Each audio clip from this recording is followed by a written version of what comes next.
اعوذ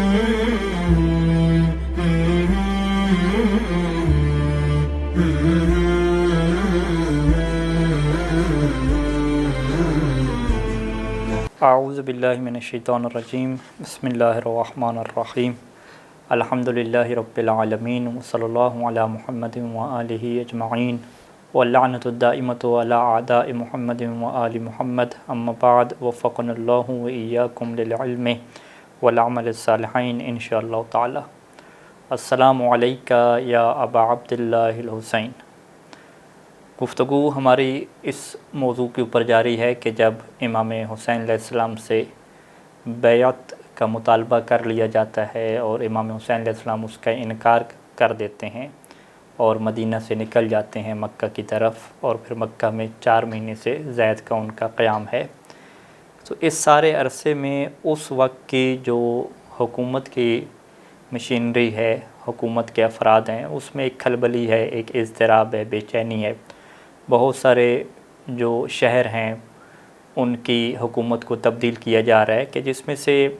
جو بنیادی حکومت کوفہ کی تھی نعمان بن بشیر، اس کی حکومت کو تبدیل کر دیا جاتا ہے، اور اس کے تبدیل کرنے میں جو بنیادی محرک بنتا ہے وہ یزید کے وہ چاہنے والے لوگ ہیں، عمر بن سعد، محمد بن اشعث الکندی، اور اسی جیسے جو عبداللہ بن مسلم حضرمی جیسے لوگ ہیں، یہ لوگ سبب بنتے ہیں، کیونکہ یہ یزید کو خط لکھتے ہیں اور یزید کو صورتحال واضح کرتے ہیں کہ کوفہ اگر اپنے انڈر رکھنا ہے تو پھر اس کا جو حاکم ہے اسے ہٹانا پڑے گا، اور اس کی جگہ پہ کسی ظالم اور جابر حاکم کو لانا پڑے گا کہ جو پھر کسی کی رعایت نہ کرے اور کھل کر سب کو کچل کے رکھ دے۔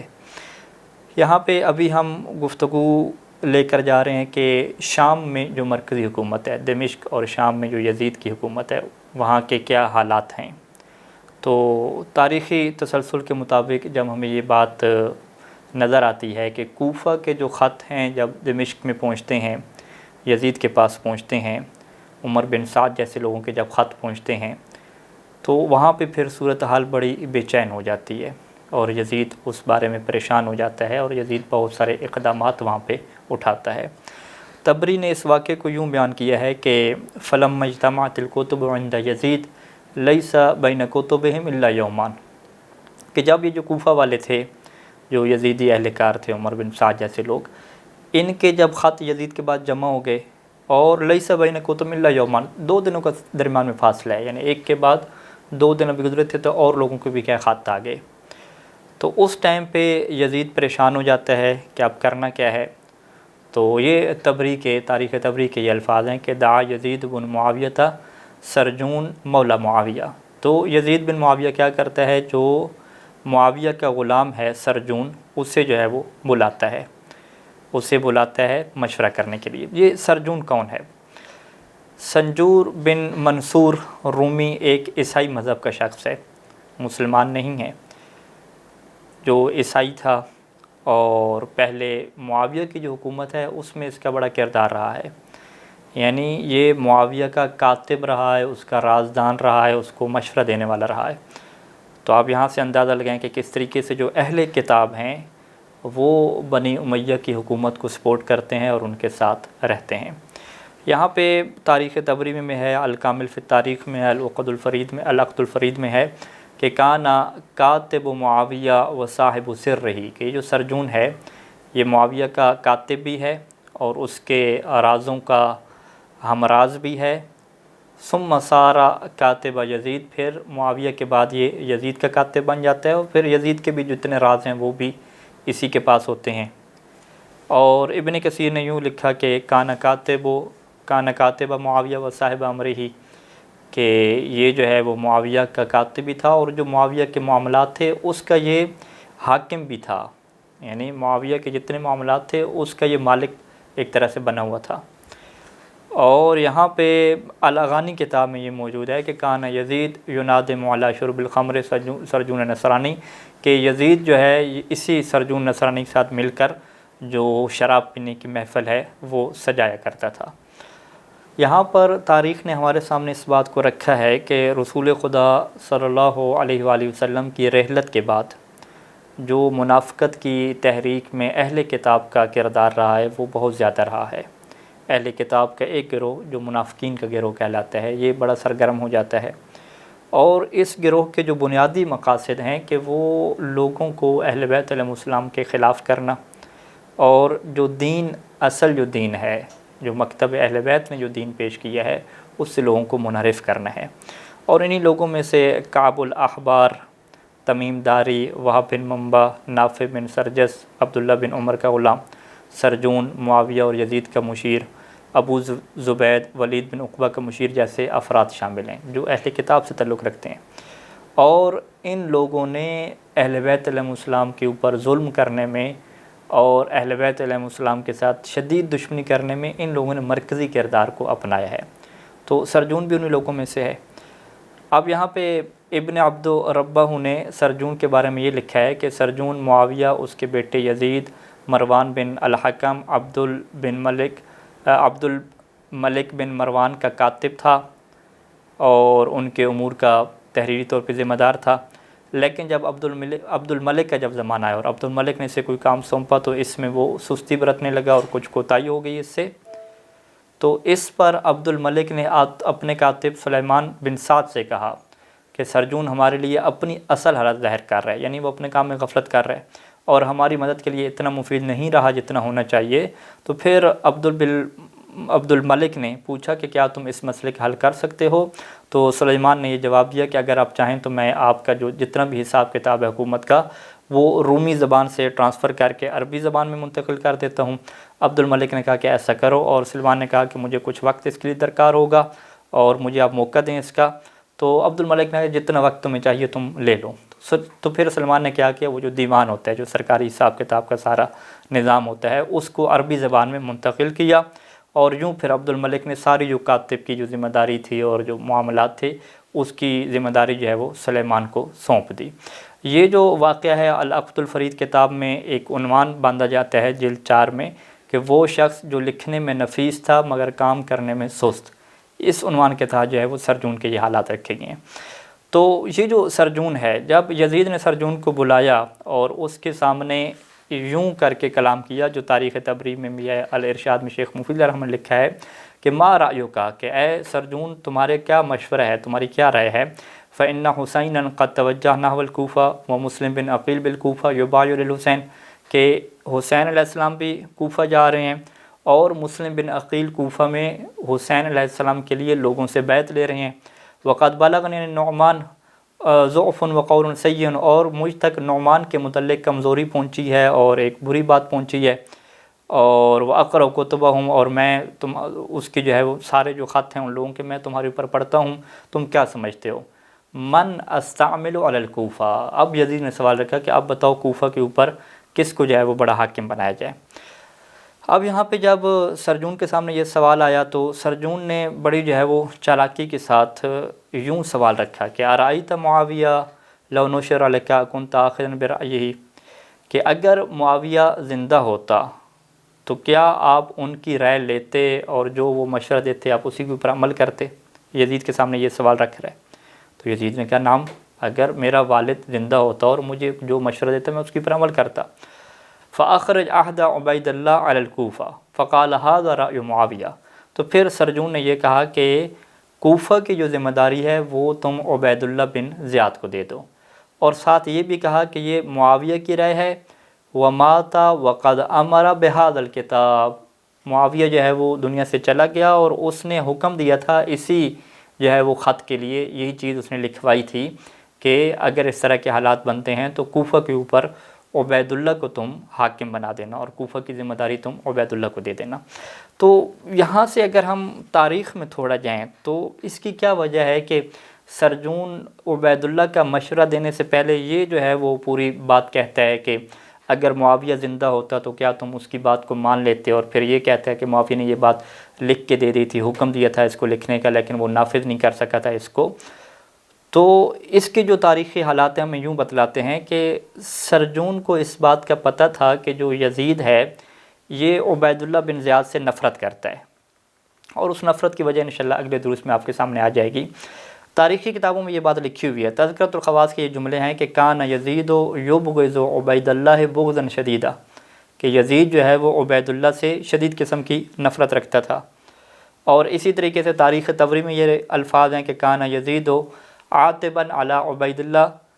بن زیاد، کہ یزید جو ہے وہ ناراض تھا، عبید اللہ بن زیاد کے اوپر سرزنش کرنے والا تھا، ناراض تھا۔ تو لہٰذا اگر سرجون ڈائریکٹ نام لیتا عبید اللہ ابن زیاد کا تو یزید کبھی بھی اسے قبول نہ کرتا۔ تو پھر یہاں پہ سرجون نے ایک نفسیاتی حربہ اپنایا، اور اس نفسیاتی حربے کے تحت اس نے اپنے مشورے کو یقینی بنانے کے لیے، تاکہ جو ایک سفاک قسم کا ظالم قسم کا شخص ہے وہ کوفہ کے اوپر مسلط ہو جائے، اور یہ کام یزید کر گزرے، باوجود اس کے کہ یزید جو ہے وہ عبید اللہ بن زیاد سے نفرت کرتا ہے۔ تو اس کے لیے جو ہے وہ سرجون نے، ہو سکتا ہے کہ یہ اپنی طرف سے کہانی بنائی ہو سکتا ہے کہ معاویہ سے کہہ کر گیا ہو، تو اس نے اپنی تجویز ڈائریکٹ پیش نہیں کی، بلکہ اس کے سامنے ایک تمہید باندھی کہ معاویہ یہی حکم دیتا تھا، اور اس نے لکھ کر بھی دیا تھا، لیکن وہ اس کے اوپر عمل کرنے سے پہلے فوت ہو گیا، لہذا یہ معاویہ کا جو ہے وہ حکم ہے۔ تو یزید پھر فوراً مان لیتا ہے، کیونکہ اس کے سامنے اس کے والد کا نام آ جاتا ہے کہ بھئی یہ تو تمہارے والد کی رائے ہے، میری تھوڑی رائے ہے یہ۔ تو اس طرح سے آپ دیکھ سکتے ہیں کہ اہل کتاب کے جو منافق گروہ میں سے جو سرجون ہے، وہ کس طریقے سے جو ہے وہ مشیر بنتا ہے یزید کا، اور کس طریقے سے اپنے حربے کو اور دشمنی اہل بیت کے لیے ایسے شخص کو، کہ جس شخص کا تعارف انشاءاللہ اگلے دروس میں آئے گا، اور آپ حیران ہو جائیں گے اس شخص کے متعلق کہ جس کی تربیت کہاں پہ ہوئی ہے، غیر مسلم خاندان میں جس کی تربیت ہوئی ہے، جو مسلمان گھرانے میں جو ہے وہ پلا بڑا نہیں ہے، عبید اللہ بن زیاد جیسے شخص۔ تو اس شخص کے کیا حالات تھے، یعنی اس شخص کو جو ہے وہ کوفہ کی ذمہ داری سونپ دی جاتی ہے۔ تو یہاں پہ سرجون کا مشورہ ہے وہ کام کر جاتا ہے، اور یزید اس رائے کو قبول کر لیتا ہے، اور یزید فوری طور پر جو ہے وہ مسلم بن عمر کو بلاتا ہے اور عبید اللہ کے نام خط لکھ کے دیتا ہے۔ اب اس خط کا کیا متن ہے، مختلف جو ہے وہ تاریخی کتب میں متن نقل کیے گئے ہیں۔ ہم تاریخ طبری سے ایک متن آپ کے سامنے رکھنے جا رہے ہیں کہ عبید اللہ بن زیاد کو یزید نے کیا لکھا۔ اما بعد فإنه كتب إلي شيعتي من أهل الكوفة يخبرونني ان ابن عقیل بالکوفہ یجمع الجموع لشق عصا المسلمین، کہ میری طرف اہل کوفہ میں سے جو میرے شیعہ ہیں، میرے شیعہ یہ اصطلاح استعمال ہوتی تھی یزید کے شیعہ، تو میرے جو کوفہ میں لوگ ہیں انہوں نے مجھے یہ خبر دی ہے کہ جو ابن عقیل ہے، یعنی مسلم بن عقیل ہیں کوفہ میں، وہ لوگوں کو جمع کر رہا ہے۔ کیوں جمع کر رہا ہے؟ تاکہ جو امت کا شیرازہ ہے وہ بکھیر دے اور امت کی وحدت کو وہ ختم کر دے۔ یہ بنو امیہ کا ایک جملہ استعمال ہوتا تھا۔ فسر حین تقرأ کتاب ھذا، تو پس جب بھی تم میرا یہ خط پڑھو تو فوراً جو ہے وہ تم سفر کی تیاری کرو یہاں تک کہ تم کوفہ پہنچو،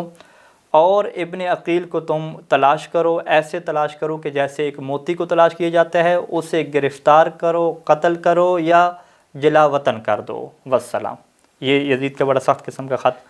اور اسی طریقے سے تسریۃ المجالس میں یزید کے خط کا جو متن ہے وہ یوں نقل کیا گیا ہے کہ سلام علیک اما بعد فإن الممدوح مسبوب یوما والمسبوب ممدوح یوما ولک ما لک وعلیک ما علیک۔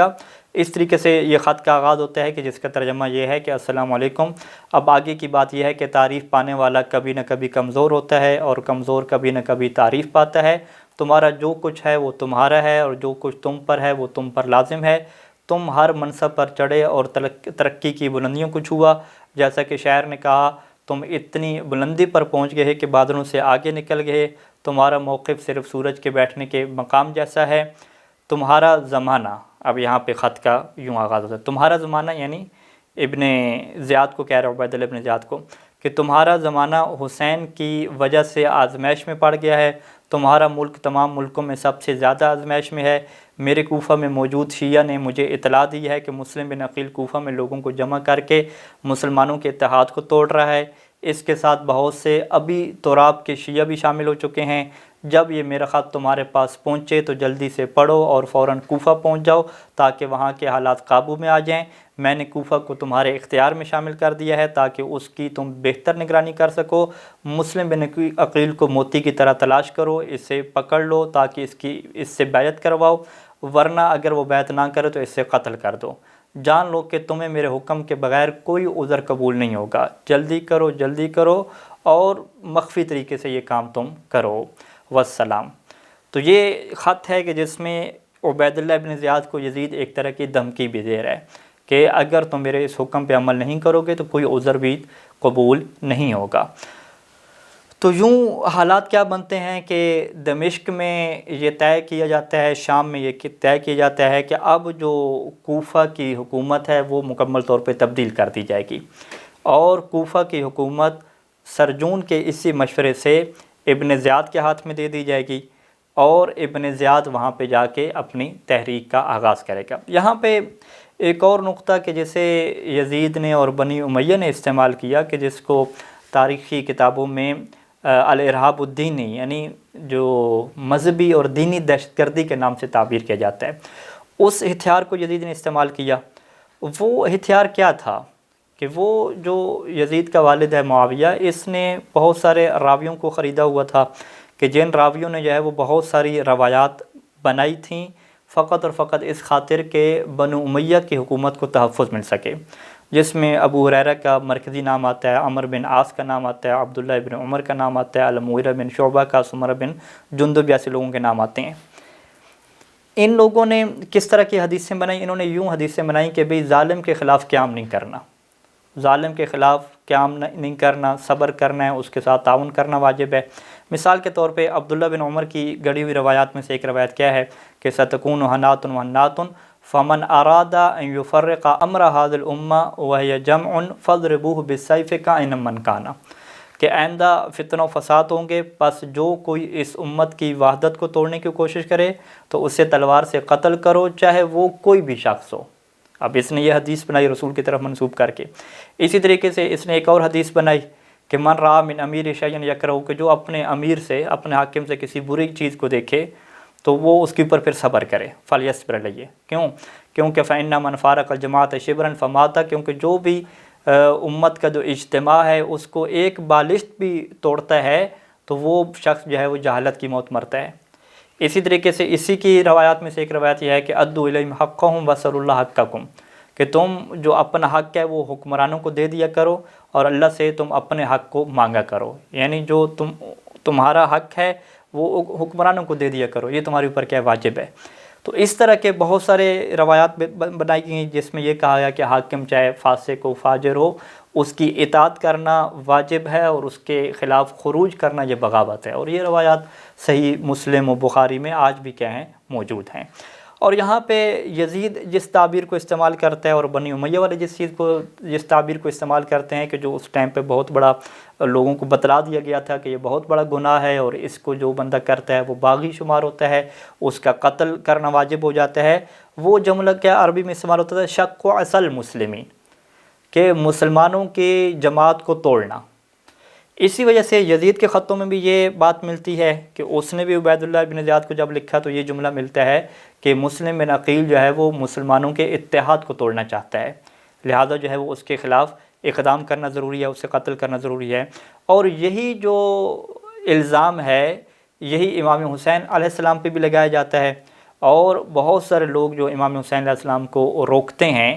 وہ روکنے کے اندر یہی بات جو ہے وہ رکھتے ہیں کہ یا حسین اللہ تتق اللہ، اے حسین کیا اللہ کا خوف ختم ہو گیا ہے تمہارے اندر؟ تخرج من الجماعت، تم جماعت کے خلاف نکل گئے ہو، تم امت کے خلاف نکل رہے ہو، اور وہ تفرق بین ھذ الامت، اس امت میں تم فتنہ ڈال رہے ہو، تفرقہ پیدا کر رہے ہو۔ یعنی اس طرح کی باتیں امام حسین علیہ السلام کے لیے وہ بڑی آسانی سے کہہ دیتے تھے، چونکہ ان کے ذہن میں مذہبی یہ جو چیز تھی وہ بڑے راسخ کر دی کی تھی بنو امیہ کے ذہن میں، کہ جو بھی بندہ حاکم کے خلاف، چاہے وہ حاکم ظالم ہے جیسا بھی ہے، اس کے خلاف اگر خروج کرتا ہے تو وہ امت کو توڑنے والا ہے، لہذا اس کے خلاف تلوار اٹھائی جائے گی اور اسے گناہگار، فاسق اور باغی قرار دیا جائے گا۔ اور یہاں سے پھر عبید اللہ بن زیاد بھی اسی چیز کو استعمال کرتا ہے، اور جناب مسلم بن عقیل کو جب یہ گرفتار کرتا ہے اور دارالامارہ پہ جب پہنچتے ہیں تو عبید اللہ بن زیاد اسے برا کہتا ہے کہ تم جو ہے وہ فاسق ہو گئے، یہ ہو گئے ہو، اور اس کے یہ جملے تاریخ نے نقل کیے، کتاب اللحوف میں ہیں کہ یا آق یا شاق، کہ اے نافرمان، اے تفرقہ ڈالنے والے۔ یعنی یہ جملے کون کہہ رہے ہیں؟ عبید اللہ ابن زیاد جناب مسلم بن عقیل کے سامنے رکھ رہے ہیں کہ اے تفرقہ ڈالنے والا۔ آگے کیا جملہ ہے کہ خرجت علی امامک، کہ تم نے اپنے امام کے خلاف خروج کر لیا، یعنی یزید کو وہ امام بناتے تھے کہ واجب الاطاعت جو ہے وہ امام ہے۔ وَشَقَقْتَ عَصَى الْمُسْلِمِينَ، اس نے وہی جملہ استعمال کیا کہ تم نے مسلمانوں کی جو ہے وہ وحدت کو پارا پارا کر دیا ہے اور فتنے کو تم جو ہے وہ جنم دے رہے ہو۔ لیکن شہید وفا جناب مسلم بن عقیل نے جرأت مندانہ اور بڑا خوبصورت جواب دیا، کہا کذبت یا ابن زیاد، اے ابن زیاد تم جھوٹ بول رہے ہو، تم جھوٹے شخص ہو۔ انما شق عصا المسلمین و معاویہ وابنہ یزید، مسلمانوں کی وحدت کو اور ان کے اتفاق کو توڑنے والا تو معاویہ اور اس کا بیٹا یزید ہے۔